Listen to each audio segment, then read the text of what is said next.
Hello, fellow fish nerds, and happy local fish store Saturday to you.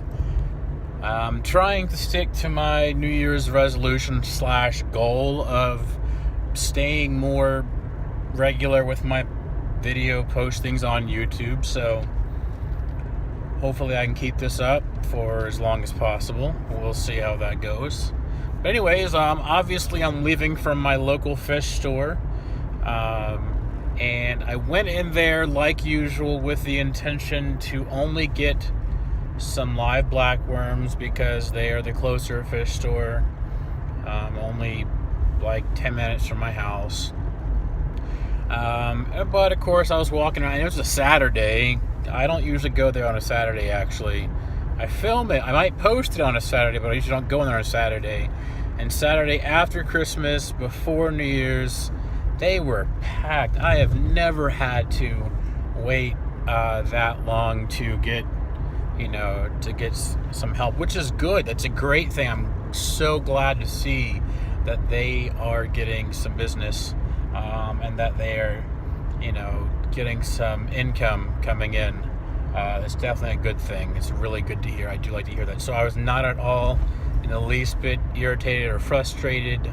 I was not impatient. I literally am not in a rush today.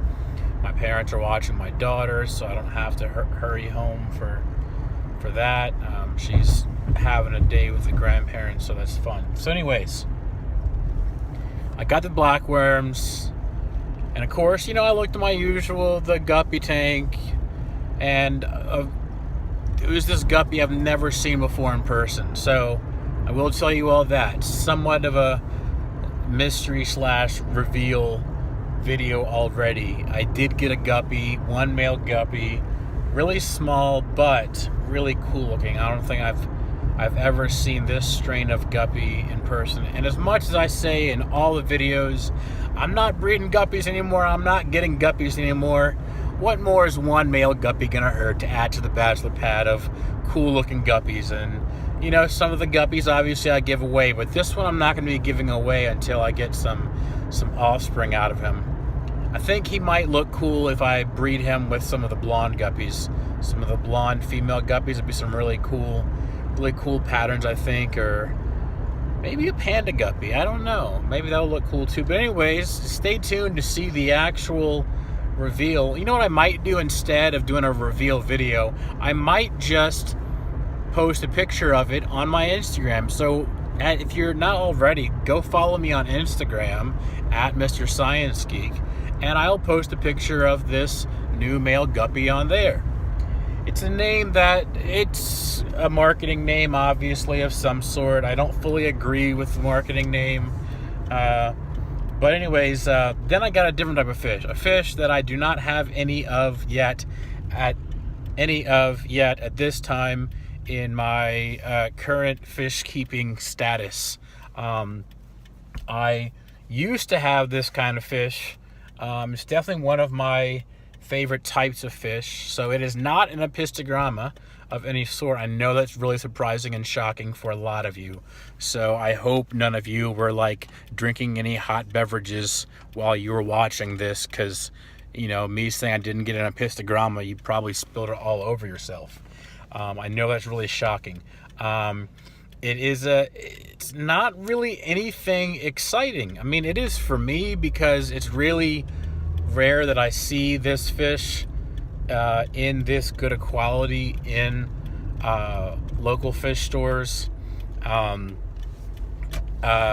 Usually I see this variation of fish in some horrible looking conditions and horrible finnage and just not really cool looking. Sorry, I got a low battery message, even though it's plugged in charging. Anyways, not pretty colors, not nice finnage, just really sad. And I've had this type of fish before previously, like my last go around in the fish keeping hobby. I had some different variations of it, and I actually had this strain, I think. And I'm gonna put it in my breeding for profit tank in my classroom, which I use the term loosely because it has guppies in it, which I give away for free. Really the only fish that I'm selling out of that tank is the super red bristlenose Plecos, which they've got to start breeding first. Hint, hint, wink, wink. Albino bristlenose, no, super red bristlenose Plecos. If you're watching this, super red bristlenose Plecos, then I would really wish you would please start breeding. Get off your tails and start breeding. But anyways, and those are going to go to my local fish store for store credit. So it's not really even profit. It's basically, this is my breeding for self-supporting hobby tank is basically what it is, a better name for it. So they will go in there. I would like to eventually put them possibly, if I ever set up a 55-gallon, I'd like to put them in there. Just I think they look nice in a tank like that. I have previously had them along with guppies in a 29-gallon before, when I used to have a 29-gallon at my parents' house when I was still in college, living at home.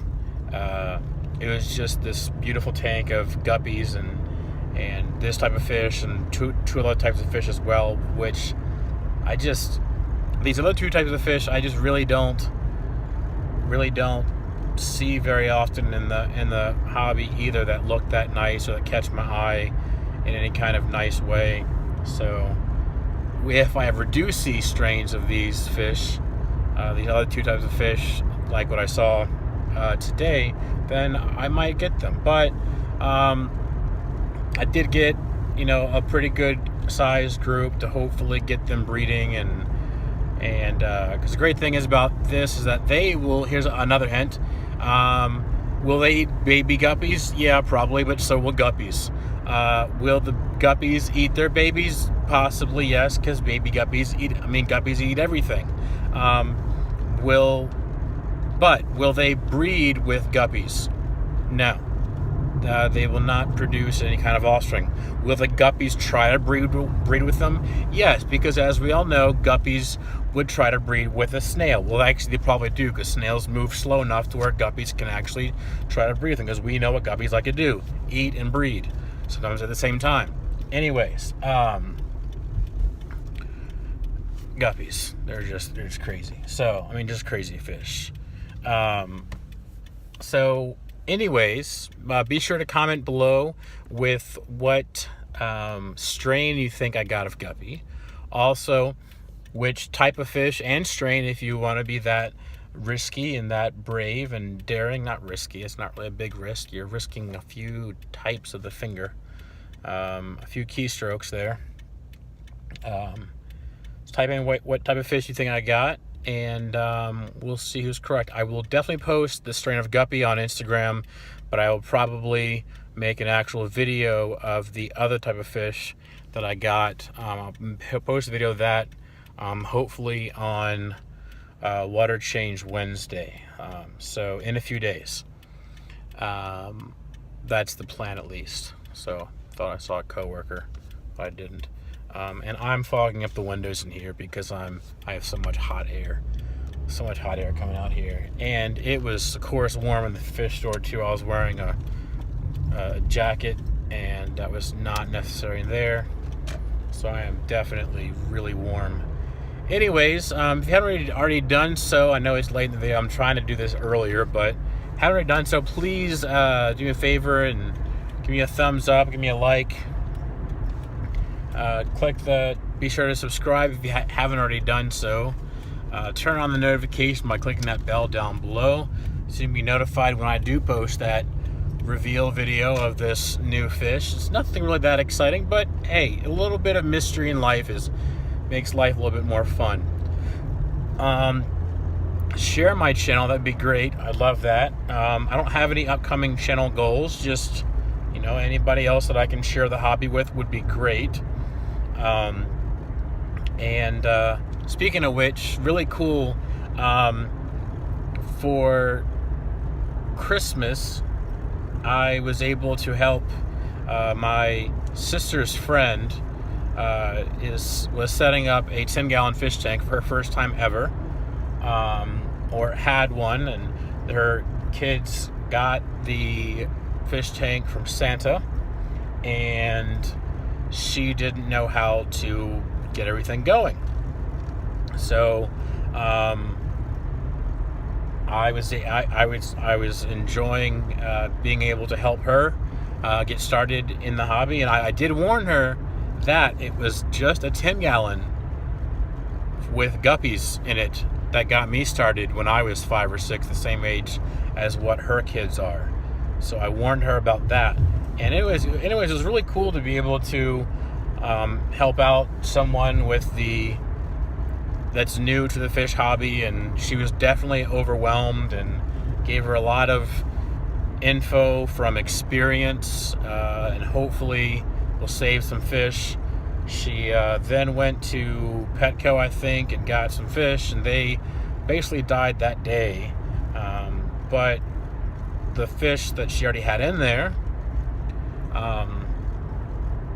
they are still surviving for the most part. So it's just been really nice to be able to help someone else get started and help the next generation. Because my hope and plan is that if these fish stay alive and are successful, then that her kids will become future fish nerds, which is obviously what our goal is. And I warned her, I was like, hey, it starts off with just one tank, but then you always need to get more. I said, I started off with just one, and now I have more than just one. So that was really exciting.